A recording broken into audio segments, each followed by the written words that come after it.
We are back, and we are joined now by Michelle S. Phelps, sociology professor at the University of Minnesota, Twin Cities, author of The Minneapolis Reckoning, Race, Violence, and the Politics of Policing in America. Michelle, thanks so much for coming on the show today. Thank you for having me. So can you talk a little bit about your process for this book? Because it's really fascinating. You started your ethnographic work on this prior to the killing of George Floyd in 2020. So how did that inform the rest of your research, having this pre-George Floyd data where you spoke to so many different residents in Minneapolis, and then after, obviously the seismic event? Right. So I began this research around 2016, and that was after the police killing of Jamar Clark in Minneapolis. So it was certainly a similar moment in that there was a lot of attention around police violence, and particularly police violence that disproportionately impacted and killed Black men. And the research actually, there was a couple of different components. I was talking to organizers and folks who were trying to change policing, both inside and outside of the system. But I was also talking to neighborhood residents, particularly in North Minneapolis, which experiences the highest rates of police contact and police violence, to try and understand how were residents in the community making sense of this public conversation about what their lives were like, right? About what they were experiencing in their communities. And the project was supposed to wrap in 2019. And I have versions of the academic work where we're trying to explain why Minneapolis matters to a national audience. And then, of course, George Floyd was murdered. And what I realized in that moment was that all of the stories that I had collected in the years previous could help us to understand and map that moment of rage in the city. So why people went out onto the streets in such unprecedented numbers, but also why we get this declaration from a majority of the city council promising to end the Minneapolis Police Department. You actually couldn't understand that moment at Powderhorn Park without all of these years of buildup leading up to it. So what did you find then? And I mean, there's so much there. It's a tapestry of speaking to people. But in terms of themes of the pre-2020 interviews, how would you characterize that for our audience? Sure. I would say among the activists and organizers and people who are really leading the movement locally against police violence, the key theme was this shift towards police abolition, right? Really a disillusionment with the reform process. And it was that shift towards abolition that then creates the groundwork for what happens in summer 2020. But you could also see the seeds of what would become the failure of the charter amendment in Minneapolis that came out of that organizing, because what I was hearing from community members was a tension between the fear around police violence and the fears around community violence, and the desire to have somebody show up to respond to the really deep problems in community. And it was actually community members who I think were in some cases more able to explain how racism and anti-Blackness in particular were much bigger than policing, right? And they were able to see that there was all of this attention on policing and police violence, but that was as much a symptom as it was a cause of the problems in the community, and that the roots then of what needed to change went much, much deeper than simply changing policing.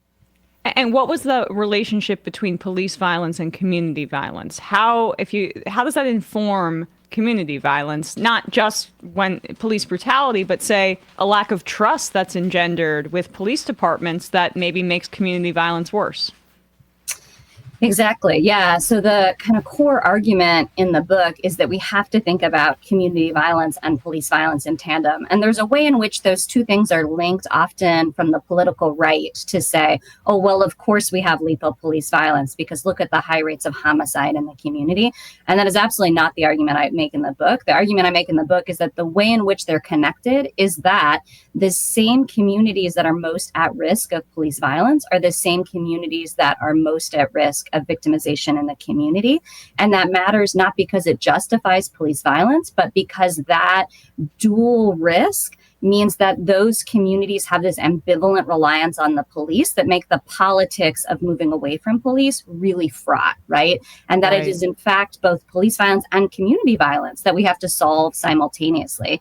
It's not just that police violence impairs community trust, but that is both of them are driven by the causes of inequality in our neighborhoods, and that is ultimately what we need to be talking about when we talk about police violence. And that complexity, I think, created the real backlash that we're seeing really nationally, especially because there was an increase in crime during the pandemic. And in 2020 and in 2021, it created this causal relationship for people. And I would say it's a very convenient narrative for white suburbanites and people in corporations that wanted to blame their losses on crime or whatever. But there is still like the fact that it still had resonance with those communities, I think speaks to the complexity of it, and the fact that it was abandoned so quickly. Almost, it's almost like that complex dynamic was too much to take on in the immediate aftermath of George Floyd, and also like with the pandemic and the presidential election. It petered out a bit. That's right. And I think, it's really notable how different the tone of the 2024 presidential election was in contrast to the 2020 election. And, people kept asking me, what are the consequences of a Harris presidency versus a Trump presidency for criminal justice reform? That's what reporters wanted to ask me. And my response kept being, this election is about a lot of things, but criminal justice reform and policing reform is not at the top of that list, right? It's not even on the radar anymore. And I think there is this sense that we can, in terms of the public conversation, that we can be talking about police violence or we can be talking about community violence. And there's sort of a ping-ponging of attention between the two. And what I was trying to do in the book was to say, if we want to build real solutions, we have to actually hold those tensions and hold that complexity in mind at the same time, and not have this constant pivoting of attention between one problem to the other, because they are in fact deeply interrelated. And, I have this graph in my book that shows the number of police officers in Minneapolis and the number of homicides over the past several decades. And what you can see is exactly what you said, right? Which was that in right up to the run up to the 2021 Charter Amendment Initiative, there was both a very real and profound and rapid increase in the risk of homicide in Minneapolis, and a profound drop in the number of officers, not because the department was defunded, but because those officers left in droves and the department wasn't able to hire and retain officers. And there was very much a narrative that those two things were causally connected, in that the drop in officers had produced this rise in homicide.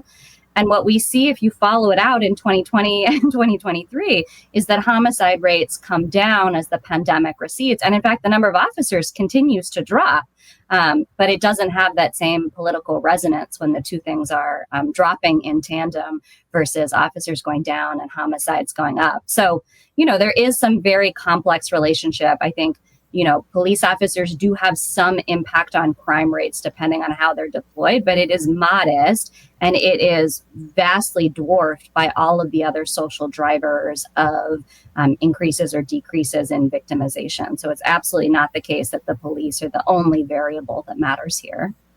Can you talk about the false causal relationship, or I guess flesh it out even more, between police violence or police presence, I guess, and reducing crime, right? Because as you're saying, that causal relationship is inferred, but not necessarily. But obviously, it's not borne out in terms of the data fully. Like the causal relationship is a very convenient narrative for police, and so like the fact that that's what came out of these past 4 years is a bit of a depressing moment, but it does just feel like something that was a convenient backlash narrative that kind of preserved and halted a lot of the reform movements throughout the country. That's right. And you'll notice it's only when crime goes up, it's because we don't have enough police supports, and when crime goes down, it's because police have won. Right? Yeah. And in both cases, I think the answer is a lot of things are changing at once, including the police, but lots of other things. And I think I think law enforcement in the country would have a lot to benefit from, taking a more sociological viewpoint that they can't solve all of these crises, right? And we shouldn't ask them to. We shouldn't ask them to solve crises caused by a lack of housing. We shouldn't ask them to solve crises caused by a lack of care for people with mental illness, right? There are all of these things that we ask the law enforcement to respond to that are really outside of their purview. So if we think about the first thing to say is that crime is a very amorphous concept that can mean lots of different things that we criminalize and that are sometimes, but often not, reported to the police and measured as crime per se. So that's the first piece, is that crime is this very murky category. The second thing is, what do police actually do? So police can be present on the street to, in theory, deter people from committing acts of harm. And police can also use the power of arrest, right? So they can physically remove people from the community for some period of time, depending on the court process and how it plays out. That's a really limited set of tools, right? Physical presence and arrest. It's not nothing, but it's a very limited set of tools. And if we think about the most serious kinds of crime, homicide in particular, that are the sort of the category of crime that I think we have the most consensus that we want police responding to, and that we want to see people, for instance, arrested and prosecuted for committing homicide. In those cases, our best causal estimates say that if you increase the number of police officers, you can modestly reduce the expected number of homicides, but you do so at a cost. And that cost is you wind up racking up a lot of people with low-level arrest and conviction records, which can have negative repercussions for them in terms of housing and employment, and ultimately destabilize those individuals and families. We also know that cities with the largest number of Black residents benefit the least from those homicide reductions and experience the brunt of that increase in low-level police contact. So the question for me is always not, do police reduce crime? To which I think the answer is, it's very complicated. The question to me is always, for every dollar we spend on police, what might we invest it in that might have similar or larger reductions in the kinds of negative outcomes that we care about? And that fundamentally was at the heart of the defund movement, and I think really got lost in the conversation after 2020. And can you speak a little bit more broadly about Minneapolis's place in the police reform movement from the long, hot summer of the late 1960s to it basically being a bit of a laboratory for police reform for a while, and how that informed the moment that you research in your book? Right. I talk about Minneapolis as a hidden bellwether, in that because it's in the Midwest, because it's a relatively small, mid-sized city, it is not on the radar of the national conversation in the way, say, a Los Angeles or a New York or even Chicago are. And yeah, what we can see is that for generations, going back to Hubert Humphrey, who was mayor of Minneapolis in the 1940s, there have been these waves of attempts towards progressive police reform, right? And trying to rein in police violence in the city, all the way up until to the mid 2010s, when Minneapolis was one of the pilot cities for an initiative that came out of the 21st Century Task Force on Policing under the Obama administration. And I think what that history did was not so much solve all the problems in policing, although I think it made, at times, incremental improvements. But what it did, I think, was really illustrate, at the moment of the murder of George Floyd, which happened in such a unique set of circumstances, right? In broad daylight, without guns involved, this slow death that is like witnessed by a crowd of residents. And it was a really exceptional case in lots of ways. And the fact that Minneapolis had been the epicenter of these reform efforts, I think, was really part of what radicalized folks in summer 2020 to say, reform has failed. We need to try something else.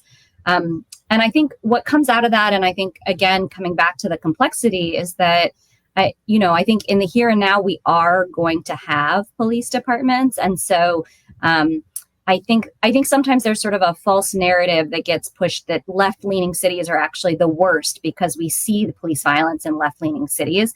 And that fuels this narrative that all police reform inevitably fails. And in fact, there's lots of cities that look a lot worse than Minneapolis. What happened in Minneapolis could have, in fact, happened anywhere. But what is unique about places like Minneapolis is that they have this robust infrastructure of activists and organizers and engaged residents who are willing to spotlight and call public attention on police violence, right? So it's not that this is unique to left-leaning places in terms of the police violence. What's unique is the public conversation about police violence. Well, to be honest, when they say left-wing cities, they usually mean cities with a high concentration of minorities. That's the dog whistle that they're engaging in. But as you write, Minneapolis is a majority white city, right? I believe, and so that does, I think, add to the complexity that you describe. But in the aftermath, like the city council basically said, after the Minneapolis police precinct was burned, we're going to have to tear this all down. And it was not followed through, really. I mean, if you could just explain how that happened. But it was a moment of true radical politics for a second, at the very least. Yes, I think that's the right way to say it. It was radical politics for a moment. And I think, so the way that it happens in that moment is that Minneapolis is on fire. There's massive protests happening every day. Those organizers and activists who increasingly, although not exclusively, have turned towards abolition are putting a ton of pressure on the mayor and the city council, ultimately writing the pledge that the city council members read on the stage of Powderhorn Park. It isn't the entirety of the Minneapolis City Council. So the entirety of the Minneapolis City Council will agree on a resolution that is not quite as strongly worded as what they read at Powderhorn Park. But it is a real radical moment of promising to begin the process of ending a police department. The challenge, I think, is that everybody that was on that stage that day had a different understanding of what it meant to begin the process of ending and what transformation or dismantling or abolishing or defunding the police meant to them in practice. And all of them knew that it was important to sort of take a stand in the moment, even if they felt ambivalent about the actual pledge, which again was not written by them, but sort of handed to them by organizers who had been putting a great deal of pressure on a very tired and very stressed city council. And so you get this moment that, blares headlines across the country that Minneapolis is set to abolish the police force. Ironically, it's the sort of far left and the far right that converge on that, right? The far left is saying, hey, they're going to abolish the police force. Look at this. And it's the far right saying they are going to abolish the police force. And the truth was always murkier. The truth was always that there was some consensus on city council, but not with the mayor, that we needed big, bold transformational changes. And nobody quite knew what those big, bold transformational changes would look like. And so the policy initiative that comes out of that is this ballot initiative that would have struck out all of the language on the Minneapolis Police Department in the city's charter, its governing documents, and written in a new Department of Public Safety that could include police officers. And so everything about that initiative would have depended on how it was implemented. It could have been nothing but a restructuring that put the police department under a new administrative body, or it could have been a real rethinking of how public safety operated in the city. It depended who was elected to city council and the power balance between the mayor and city council. And ultimately, the public did not vote, did not reach the 51% threshold it needed to pass the amendment. It did get 44% of the vote, for which, for a ballot initiative on a non-election year associated with police abolition is actually a victory of sorts, right? And I think it didn't get majority support in part in North Minneapolis. And I think the reason was not that people had deep love for the MPD, but there was real fear about whether the city could and would stand up an alternative vision fast enough, particularly in the face of what was really stiff officer resistance, both rank and file, and the police chief who came out against it, who at the time was the first Black police chief in the city's history. So the politics of that charter amendment were really complicated. Yeah, I'm here in Brooklyn, right? And I do think about the election of Eric Adams around the same time, who is a African American cop, and a lot of the support that he got was in communities of color further out in the Bronx and in Brooklyn and other places like that. So it fits into the complexity that you described. But you mentioned the Mayor Frye repeatedly. He's so central in this story. Clearly, at the time, it appeared like he had national political ambitions. It seems like those are dead. But can you talk a bit about his role and even zooming out, the relationship between these Democratic mayors and police departments and how that really does, in my view, I think that sowed distrust and why someone like Kamala Harris lost ground in big cities in blue states. And I don't know, that's a theory I'm working on, but your thoughts there, Michelle.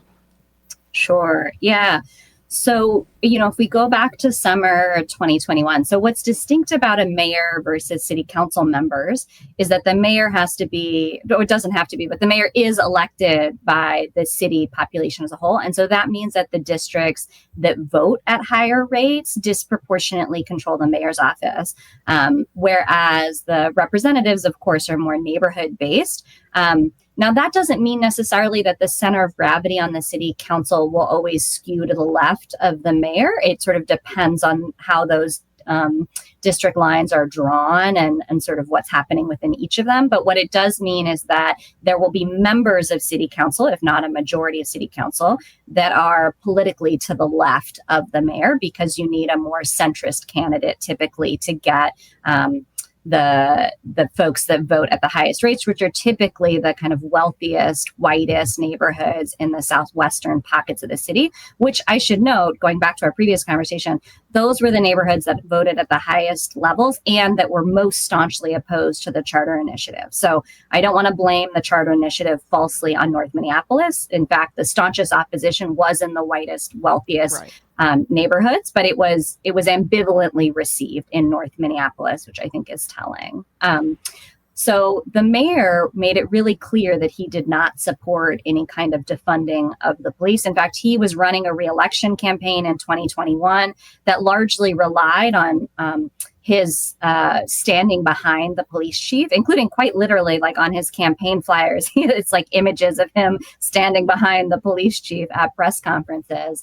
And that was really central to his re-election. And I think it highlights that even though in left-leaning Democratic stronghold cities, that there is still a lot of support for the police, both this complex, ambivalent support in the communities hardest hit by community violence, but also white Democrats who back the blue because they see law enforcement as fundamentally fair and just, even after years of BLM organizing. And so Democratic mayors have always had to walk this tightrope where they say, we will have the police, we will have safety in our neighborhoods, but we will also rein in police violence. And that is fundamentally always going to be a harder compromise to try and balance than the right that can say, no, we're just cracking skulls, right? We'll have policing and they'll crack some skulls. Right.